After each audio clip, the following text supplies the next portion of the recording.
आज गोविंद की आयु 1 वर्ष की हो गई।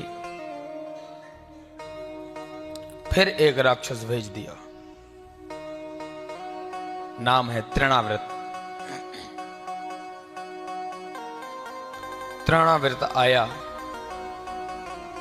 और अवसर क्या देखा कि सब उत्सव में लगे हुए हैं। माखन दधी दूध से भरी गाड़ी खड़ी है, बैलगाड़ी, और बैलगाड़ी के नीचे गोविंद का पालना रखा है। उसमें नन्हे से गोपाल लेटे हुए हैं और सब उत्सव में लगे हुए हैं। 1 वर्ष का उत्सव मनाया जा रहा है, जिसे हम बर्थडे बोलते हैं। उत्सव में सब व्यस्त हैं, धूमधाम के। सज्जनों, तृणाव्रत ने सोचा ये बहुत अच्छा मौका है, जिस गाड़ी के नीचे पालना रखा है उसी गाड़ी को नीचे गिरा देता हूं, इसी गाड़ी में कुचल दूंगा। भगवान ने कहा कि इस ब्रज में मैं 1 वर्ष से रह रहा हूं, 1 वर्ष मुझे हो गए यहां आए, अभी तक मैं नंद भवन के अलावा कहीं तो घूमा ही नहीं हूं। तृणाव्रत कौन है? वो मई और जून के 2 महीनों में जो उड़ता है ना, गोल गोल वायु, और आकाश तक जाता है फिर नीचे गिर जाता है, वही है तृणाव्रत, भुंभोरा जिसे बोलते हैं। तृणाव्रत आया,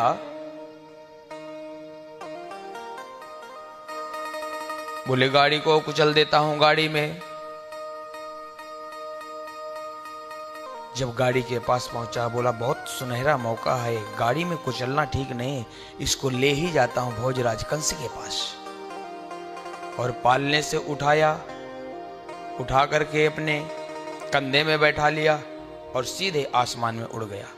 भगवान ने भी सोचा 1 वर्ष हो गए हैं, इसके कंधे में बैठ करके ही ब्रज को का दर्शन कर लूं, ब्रज घूम लूं।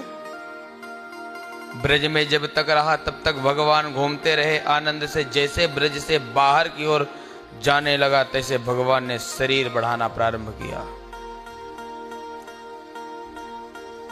तृणाव्रत ने सोचा कि लगता है ये भारी होते चले जा रहा है, कोई नंद भवन से मैं पत्थर उठा लाया क्या? भारी ही होते चले जा रहा है। और जैसे ऐसे मुड़ करके देखा कि पत्थर है कि कृष्ण है, भगवान ने कहा पत्थर में मेरे भगत मुझे देखते हैं, अरे दुष्ट तू मुझ में पत्थर देख रहा है। और तुरंत शरीर का वजन भारी किया और पकड़ के विशाल पत्थर में पटक दिया, तो एक बार में तृणाव्रत का अंत हो गया। अब वो बैलगाड़ी कहीं खड़ी है, गोविंद कहीं पड़े हैं, दूध दही सब बिखर गया। सब दौड़ के आए, क्या हुआ क्या हुआ क्या हुआ? बाल सखा जो नन्हे नन्हे थे, उन्होंने कहा मैया एक बात कहूं, तेरा लाला ने 1 लात ऐसा लगाया इस गाड़ी में, पूरा दूध दही गिर गया।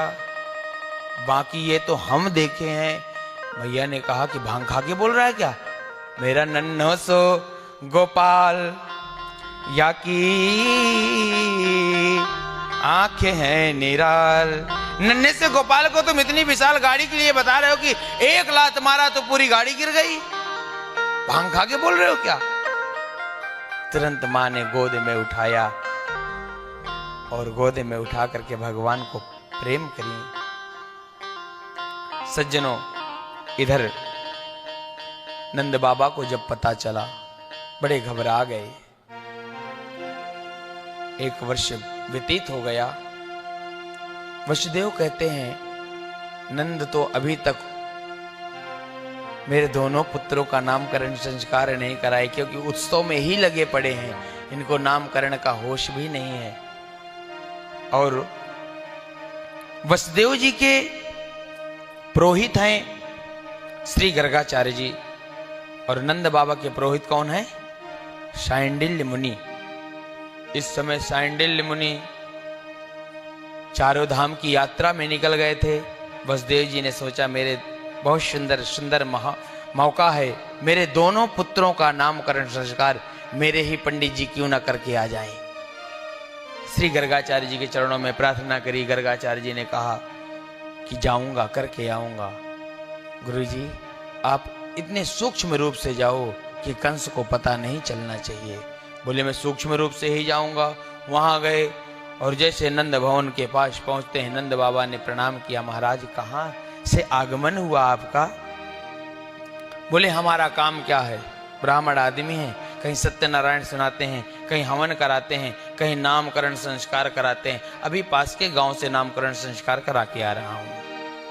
नंद बाबा कहते हैं 1 वर्ष व्यतीत हो गया, मेरे दोनों पुत्रों का नामकरण संस्कार नहीं हुआ। बाबा बाबा आप आ ही गए हो तो मेरे पुत्रों का भी नामकरण संस्कार कर दो।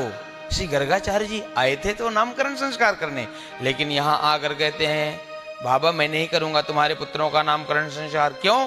क्योंकि आपने कोई भी उत्सव यदि किया है वो इतने धूमधाम से करते हो, जब आपका उत्सव होता है तो कोई ना कोई राक्षस आ जाता है, और मैं वसुदेव का पुरोहित हूं। कंस को शंका है, और यदि मैंने नामकरण संस्कार किया तो बिल्कुल कंस को तो ये हो ही जाएगा कि ये तो वसुदेव का ही पुत्र है, इसलिए मैं नहीं करूंगा। कैसे भी करो गुरुजी, मेरे पुत्रों का नामकरण संस्कार तो आपको करना ही होगा।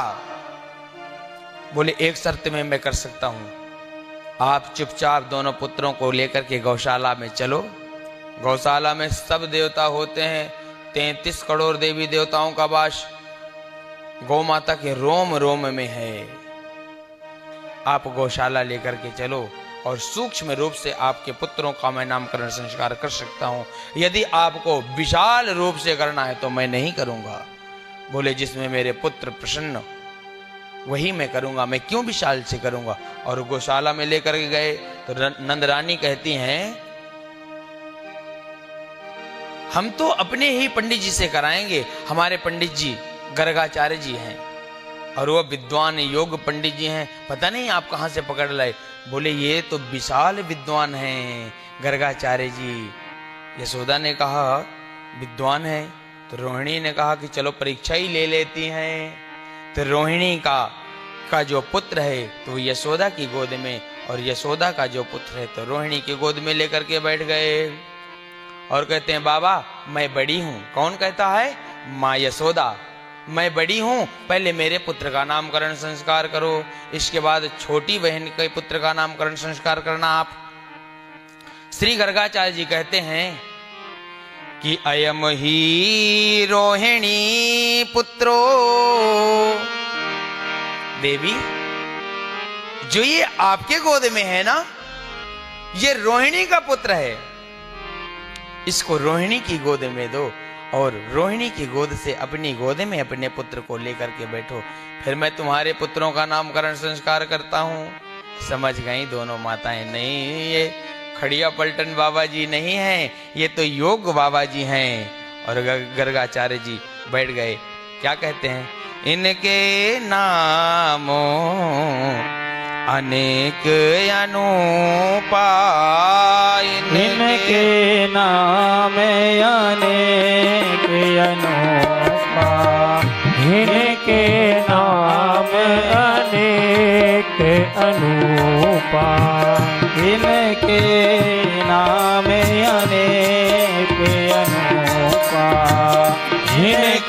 नाम अनेक अनुपा, इनके नाम अनेक अनुपा, इनके नाम अनेक अनुपा, इनके नाम अनेक अनुपा, इनके नाम अनेक अनुपा, इनके नाम अनेक अनुपा। मेहनत कहाँ हो सुमति अनुरूपा, मेहनत कहाँ हो सुमति अनुरूपा, मेहनत कहाँ हो सुमति अनुरूपा। इनके कितने नाम हैं। बड़ा पुत्र जो है अधिक बल होने की वजह से इनका नाम बलराम है। एक इनके पास योग विद्या है हल की, इसलिए इनका नाम हलधर भी रहेगा। देवी जो तुम्हारे गोद में है पुत्र, कितने नाम कहूं। राम कृष्ण गोपाल दामोदर, हरि माधव मधुसूदन, काली मर्दन कंस निकंदन, देवकी नंदन तुम शरणम। कक्ष मक्ष वाराह महीधर, जलसायक मंगल करणम। इतने नाम जपो निस्वासर, जन्म जन्म के दुख हरणम। बोलिए बाल कृष्ण लाल की जय हो। बाबा जी ने जब नामकरण संस्कार किया, पूजन हुआ, बाबा जी चले गए।